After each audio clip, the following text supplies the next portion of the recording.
Hey guys, welcome back to another episode of ACA. We are going to be smoking the Montecristo 1935 Leyenda, which Johnny will introduce in a minute. I'm just going to give a quick introduction to a special guest that we have here today. So Benson is a good friend of ours. He is the owner of our regular smoking establishment here, the Gentleman's Library, and very knowledgeable about cigars, so looking forward to hearing his comments. Okay, Johnny, cool. Tell us a little bit about this one. Well, this is an interesting one actually. Montecristo, they announced it in 2015. This was as part of their 80th anniversary line. They were basically trying to compete with Cohiba and actually bring out their own Vehique line. And so that's the reason why they've got three sizes, the 52, the 54 and the 56, 55. I think it's 56. 53? No, it's, well, yeah, it's slightly, yeah, 246. So similar to the Vehiques basically.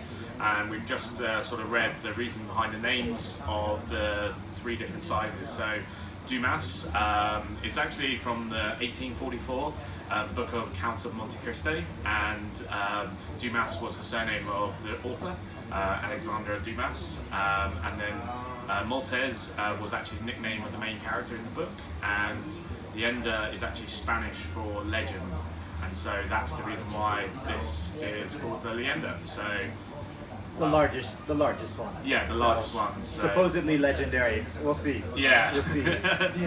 Yeah. So we're hopefully we're really excited by these, and so we're hoping that these are going to be as special as the Vehiques, and so fingers crossed. I mean, Yeah. you guys can sort of tell me, because I've yet to experience the Vehique 56. I'm not actually getting a lot of smell off of this one. It's super light. Yeah. It's super well packed. It's very dark.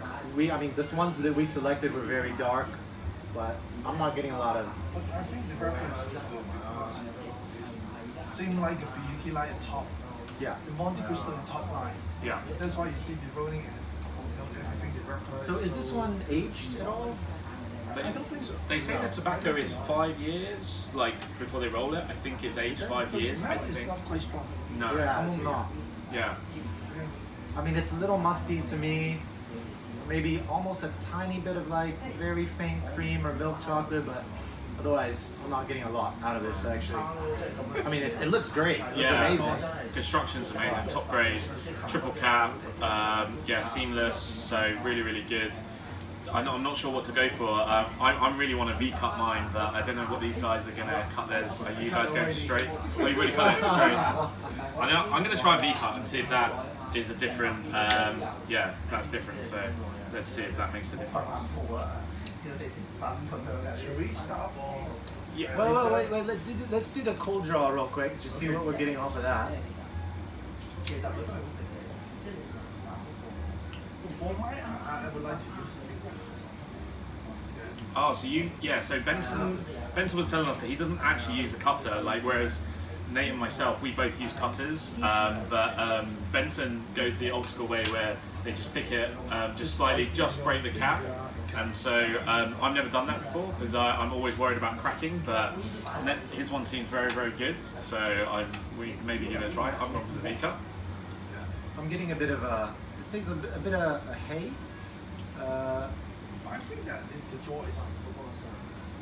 My jaw is very firm. Yeah, it's firm. My jaw's really good. They can Yeah. feel it. Yeah. No, again, this is extremely Actually, well for packed. our side, when we Extremely well packed we cigar. can feel it. The jaw is tight or not tight. Yeah. Yeah. Just use like a finger, feeling like this. Soft, easy. So cold draw for me, I'm getting a bit of earthy, sort of leathery sort of type flavour, but yeah, pretty nice. The draw's great, so I don't think I'm going to have any issues with this one. So yeah, pretty. What does it taste like to you, Benson? Totally. What does it taste like to you? It tastes like nothing. It tastes like nothing. All right. So Benson is not getting anything. Yeah, he's too excited. He's not. So this is our new fresh shipment. This tastes a bit salty to me too, as well. A little bit salty. A little bit of hay for me. But I hope this Good job. cigar is, like, for my opinion. Yeah. When I picking up this cigar as well. This is very typical like a Montecristo Leyenda. Yeah. A series, close to the Cerise. Oh really? Cerise. Okay. Yeah. Because a Monte is old brand, right? Yeah. Very old brand. Yeah. So, I think why they make it like this because Bihiki running so good in the market. Yeah. So that's why Monte also prepare. Yeah. That's why they want to also make another model Yeah. to copy to Bihiki. Yeah. Well, they're celebrating their 80th Yes, of anniversary. course. Yeah. Of course. So, yeah. For my opinion, is the best of the cigars. Monte is an Especial number 2. Ah. This is okay. one of my favorite. Okay. Especial number 2. Fina like Cohiba Corona Especial. Yeah. Because the feed out is lovely, like this shape of the Yeah, I remember Benson told us before that basically Fidel doesn't like these massive ring gauges. He prefers the super thin, those are the best. thinner, longer. Yeah. Because someone told me he loved the elegant. Yeah. He don't want it too much. So the Especials, Yeah. the Yeah. Lanceros. Yeah. Okay. Trinidad, Fernandores, Yeah. All right, guys. Well, we're gonna light these up, and we'll come back after the first third and give you our initial thoughts. So, see you in a minute. So, All right, guys. We're back at the end of the first third here. Yeah, Benson, what do you think? I think they're coming in the middle of the taste and get it better. When I first light up the taste, a little bit mild. So So like like medium for you now? medium. I think like you open a bottle of wine, you need to breathe. You need to breathe. I think coming in the middle of the taste, get it better. So what flavors are you getting? Merlot, grassy, woody. So does it taste like a Montecristo to you? Would you? Very typical one. Very typical. I think this is the tobacco is more premium. Is what? More premium tobacco. More premium More tobacco. premium. Okay. It's like an aging. Maybe aging. For I think this is good potential for aging. yeah. Aging is good aging. For me, I'm getting it's super creamy. The draw's brilliant. My ash just dropped before we started recording, but I got about an inch before it fell off. The burn is great. Flavors wise, I'm getting my classic toasted almonds. I mean, it wasn't actually toasted at first. Like at the beginning of the sky, it was quite light, and it's got stronger. I still would say it's a medium, not a full body cigar, but flavors are great. Really, really smooth. But yeah, as Benson was saying, as it developed in the second third, the flavors are getting stronger now, and I'm getting more toasted almonds for me, and a bit of the sort of earthiness as well that you mentioned. Yeah. I think I'm gonna agree with Benson on that. This is definitely a classic kind of Montecristo kind of characteristics I'm getting out of it. It's definitely started off as a light cigar, which was surprising given the color of the wrapper and how densely packed it was. Woody, a little bit of cream at the very beginning. I'm getting a bit of a saltiness. I think that's kind of coming off of the tobacco, off the Capital cigar though, more than anything. But very smooth, no harshness, no ammonia, no anything like that. So, Even ready to smoke. Yeah. yeah. Even ready. If you can, they're great out the box. So as we were saying, I think aging potential is going to be amazing on these. I think it'll be really interesting to see sort of after a couple of years, see how different they become. But yeah, I mean, I don't actually smoke that many Montecristos, so for me, I wouldn't know if it is as a classic Montecristo, but I prefer Uplands for myself personally. But yeah, the flavors are very similar to the Uplands that we've had, like the Mag 50s, probably similar. I mean, Benson was saying comparing it to the Hike, like how would you I say? think this is the Montecristo top line. It is definitely top line, yeah, Definitely top line. yeah. And so he did say off camera, but he said it's close to the Hike 56. He said the flavors are close, definitely premium. I don't know if he says it's better. He was actually naming a few cigars that were actually better than this, but I think price bracket wise for those cigars, I think it's. Oh wow. Well, these are cheaper than. Yeah, these are cheaper. Well, you can't even buy Vihikis now. So. Yeah. No But more. he was saying that it's very similar to the 80th anniversary Montecristo, and then this is actually cheaper than the 80th anniversary. So if you and these are just coming out to market now, so I would definitely snap these up while you can, because I think as an investment potential, definitely these guys are going to go up in value easily, I think. Because I don't know what do you know how many boxes are produced, like the production I numbers? think this is unlimited. Oh, it is not. Oh, it's not limited. So this is the new standard top line production. Yeah. All right, guys. We're gonna get into the second third later and come back to you. Welcome back, guys. We're at the end of the second third, so we've just sort of been chatting away, but yeah, our ashes sort of dropped off. I think we've only had 2 ashes so far, so very, very good construction. Burns being pretty decent for me, especially for a young cigar. Very, very well. The ash is super white. I think it's actually sort of a Montecristo trait to have a slightly whiter ash, but yeah, really, really nice burn on this one. Well, I'll go through my flavours. Not really much change in the second third. The flavours are still sort of toasted almond, sort of that type of flavour. Still very, very smooth. Smoke production still brilliant. So I've got a slight bit of peppery notes, not black pepper, white pepper sort of type, but not spice. But not really spice for me. So still a medium flavour for me. So Benson, how are you finding the flavour? Flavor end of the cigar, not so harsh, Yeah. not quite spicy. It's mostly the young cigar. The end of the cigar very spicy, so strong apple, Yeah. but nothing. Still smooth. Yeah. Nothing. Still smooth. Yeah. So has it changed for you since the first third? I think the 3 part. The first part was sweet, right? Like coming in the middle, the taste is more concentrated. So it's changed from like a light to a medium for you. I think the last part, I think the more concentrated.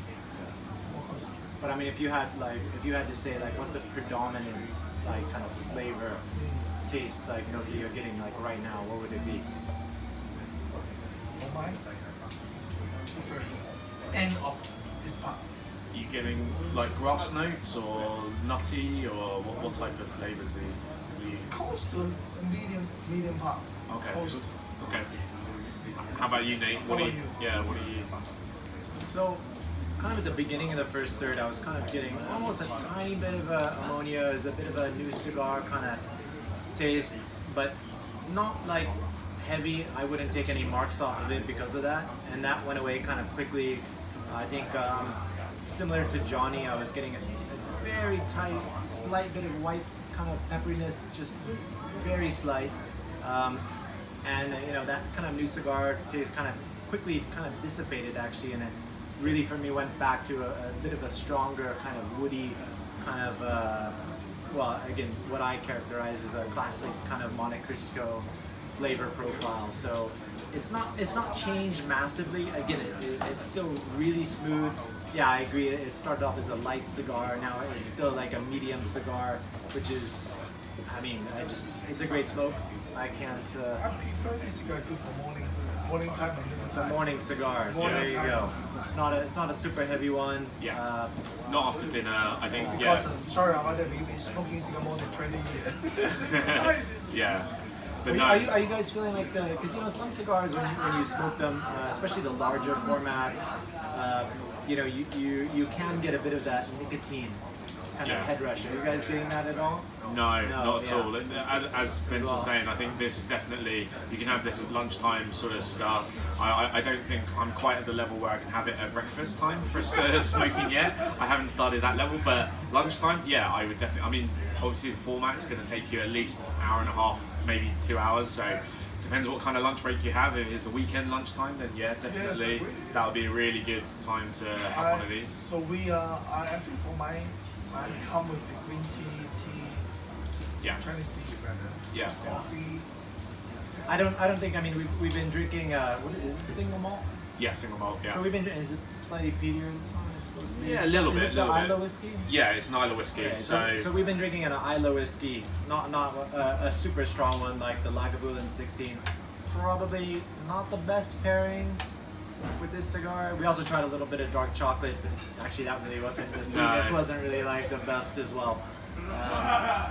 I think it definitely would go well with a tea, or the notes of a tea would, Chinese tea anyway, and even a creamy coffee. I think it would be a great sort of combination, sort of brings out certain flavours of the cigar. Finally, it's not bad. It's good potential. Yeah, I'll definitely 80% sure. And we're probably about 3/5 of the way through, and it's been about an hour and 40 minutes. Yeah, I think so. So this is definitely like a good 2 hour plus smoke, actually. Yeah. Quite depends on how many puffs. No, but it's Yeah. it's super. I mean, this cigar was super well packed. Yeah. I think this cigar we agree we can smoke very fast, slowly Yeah. enjoy. Yeah. But I mean, even when you smoke it slowly, because it's so densely packed, it just burns so slowly. I mean, this is I prefer larger format cigars because when I want to sit down, I want to have a longer smoke. Yeah. So this is a great cigar for me. Yeah. And coming to Cuban girl is better. Next time. Yeah. Next time. Okay, so Benson is gonna bring some Cuban girls next time. Yeah, Typically in Hong Kong. but that's the real reason why we're having a special guest as Benson, where basically we're getting the hook up for the contacts, we're getting the ladies to come along. So yeah, but rating wise, I think I'm gonna. Well, I mean, we're not Should we wait finalised. till the end, or? Okay, yeah, let's wait till the end. All right. We'll Okay, all right. All right, guys. We'll see you guys at the end. Welcome back, guys. We're on our final third now. So we're pretty much almost at the nub. So it's taken us probably almost close to Over 2.5 hours. over 2.5 hours. So we've been talking a bit, but this is definitely a longer smoke, but it's a great smoke. I mean, I'll let you guys. Well, Benson, what are your thoughts on the final third? Final, the taste like woody, gravy, Yeah. sweet mellow, Yeah. Yeah. You get a bit of honey. You're saying earlier as well. a little bit. A little bit of sweetness. Yeah. A little bit of honey. Yeah. Maybe I'll come with you a little bit honey. Okay. Okay. And how would you rate it out of 100? Like, what would you For give it? 100 point, I think that cigar about 85. 85. 45 for you. For my Okay. 85. Okay. Okay. Benson is used to smoking like 50-year-old cigars as well, so. Yeah. So Yeah. he's had quite a various different sort of. He's had his history of cigars. So it's interesting for sort of his level. But for me personally, I'm going to rate it a 92. I think construction burn's been great all the way through. Flavors wise, I'm getting I'm still getting the toasted almonds even at the final end. It's still a medium for me. It hasn't sort of got any stronger, so it's still a great smoke. Sort of in the afternoon, you can definitely have it. A really relaxed afternoon, Sunday, Saturday if you're not doing too much. Great to chill with this one. So yeah, 92. I'm rating it. Yeah, I mean, I actually would agree. I think for the first time with Johnny, in the sense of a rating, I would also give it a 92. Hey. Hey, we found a cigar that we both agree on. Wow. Cheers. Wow. Cheers. Cheers. Cheers. Finally. But yeah, I mean, it is a new cigar. This is like just a couple months old in terms of when it was boxed. I'm actually getting a bit of the kind of new cigar, kind of like hotness at the end, a bit of that kind of leathery characteristic that I kind of describe cigars when they're a bit newer. It's definitely, the first third was light, and the last 2/3 definitely transition, kind of pretty gradually to like I would say this is like a full medium body cigar now, which is again surprising, like I said, earlier on, in terms of like how densely it was packed and everything. Definitely a Montecristo through and through. I think this one has amazing aging potential. Yes. From a price point perspective, it is a little bit more expensive. I think it's about, at least in Hong Kong, about like $65 a stick. So I mean, when you want to compare that to like a lot of sticks that are kind of like in your $15 range. It's the Bahike sort of level. I mean, this is Monty's top line, Yeah. so they priced it as similar in the fact of Kiba, but I think, as Benson said earlier, I think it's definitely competing. I think that you're not going to be disappointed if and how hard is it to get Bahike these days? Whereas these are going to be, because they've started releasing this week. I They think. literally just the last week or so, you're being Yeah. able to find these at like your retailers and even online. I think we saw a couple of websites online and they've Yeah. already sold out like most of their stock. Yeah, and we were actually at the Asian launch yesterday, so it was actually a couple of days ago I think it was, and so I think it's definitely a box to buy now, because it's one of these boxes where that in a couple of years, I know that they're like regular production, but I still feel they'll go up in value because they'll get very, like the BKs, get harder and harder to get, and as soon as they get listed, they'll get sold out. So I actually think the construction and the just how densely it was packed actually exceeds the BKs, in my opinion. Okay, well that's good. That's good. Yeah, so yeah, if you can find these guys, give it a try. Definitely, you know, if you have any sort of recommendation, comments about it, if you get to try this cigar, let us know what you think and see if you agree with us, or if we're, you know, completely disagree. Just let us know. It'd be great to sort of hear your thoughts on it. Yeah. Subscribe. See you guys next time. See you next time. See you next time. Thanks.